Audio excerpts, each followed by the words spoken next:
Hey, welcome to the party, Mario Party. Now this game is pretty gnarly.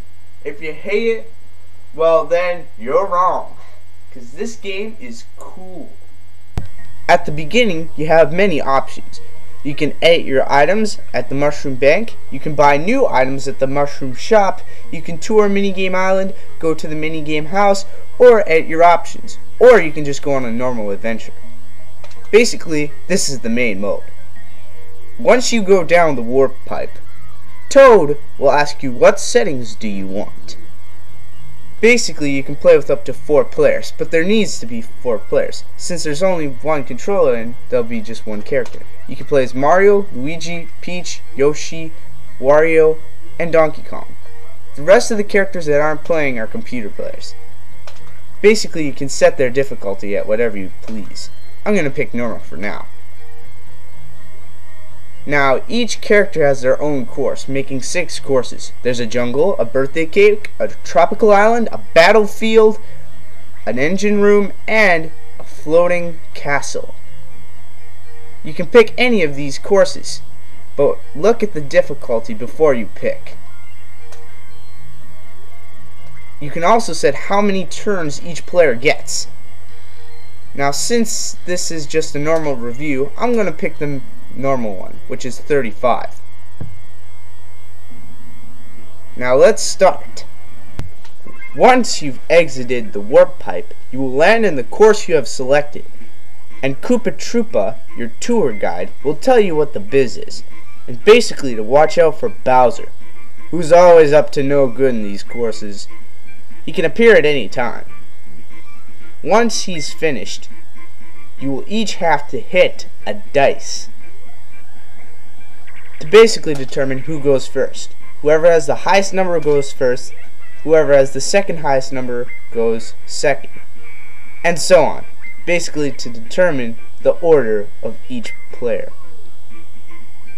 You'll get 10 coins right off the bat to start you off.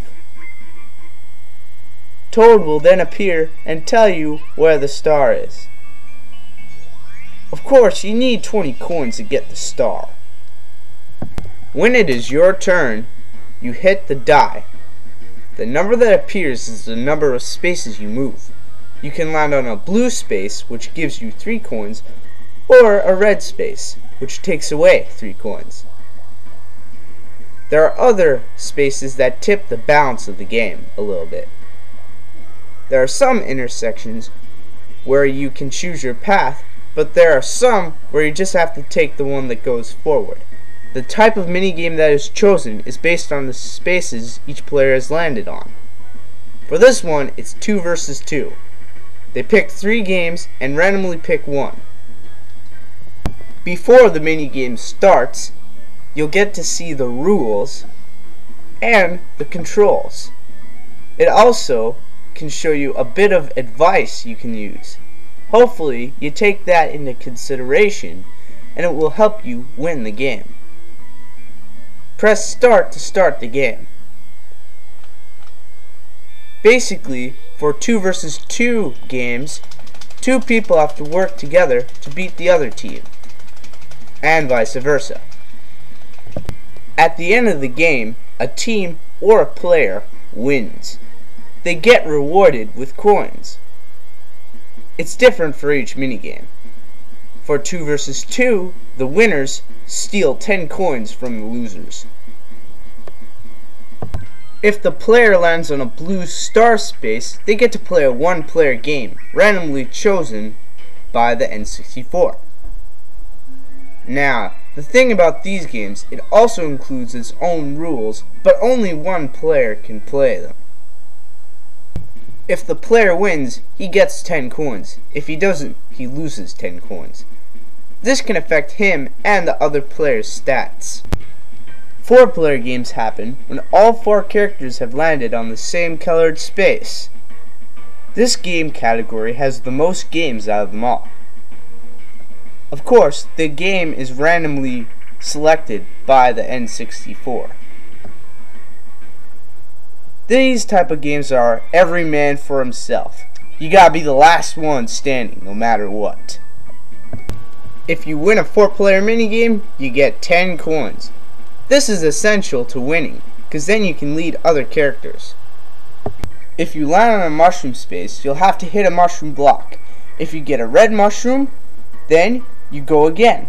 If you get a poisonous mushroom though, you're gonna have to miss a turn. Question mark spaces do different things to the character, depending on which place they are.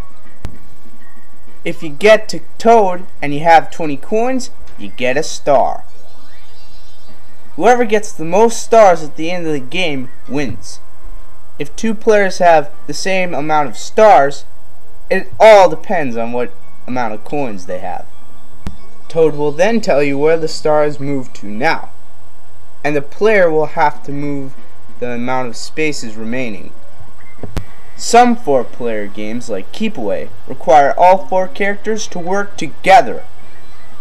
Now, if you win cooperative 4-player minigames, then everyone gets 10 coins.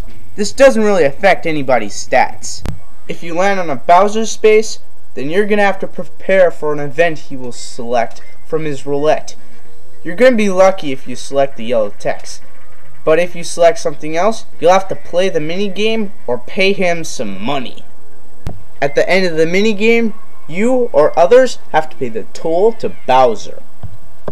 If you run into Boo, then you get a chance to steal coins from anyone you please. Usually, it's best to steal from the person who has the most coins. Then, Boo will give those coins to you. If you make a full circle around the board, then Koopa will give you 10 coins as a reward. 1 versus 3-player games are pretty unique. Sometimes, the 1 goes after the 3, and sometimes the 3 go after the 1. But for Coin Block Bash, it's sort of more like a 4-player game, because anyone can swipe the hammer away from you at any time. For some minigames, you just have to collect as many coins as you can. At the end of the minigame, those coins will be added to your total. Sometimes, you can run into people that, if you pay a certain toll to, can change the board's status. For this guy, he changes what doors are open and what doors are closed. If you buy special dice, they can appear randomly throughout the game.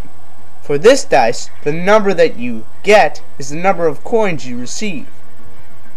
1 versus 3 games work differently. If the 1 player loses, he has to give 5 coins each to the players he lost to.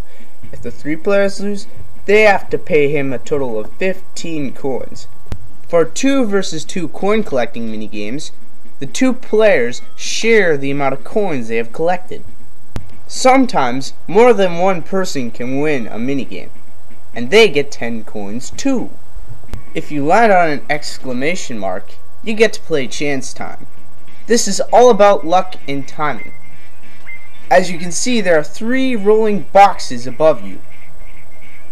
2 represent people in the game, and 1 represents who gives, who takes, who exchanges, and what do they exchange, either stars or coins. Right here it shows that Donkey Kong and Wario have to exchange stars. That puts Wario in the lead, because now Donkey Kong has 0 stars. If you run into Boo and you have 50 coins, you can actually steal a star from somebody. You can choose whoever, based on how many coins they have, or who has the most stars. As you can see, Wario just got a slow block, which only allows you to roll 1 to 3. Starting to run out of time. I couldn't cover everything, but don't worry. I'm going to have a part 2 to this, which will come pretty soon.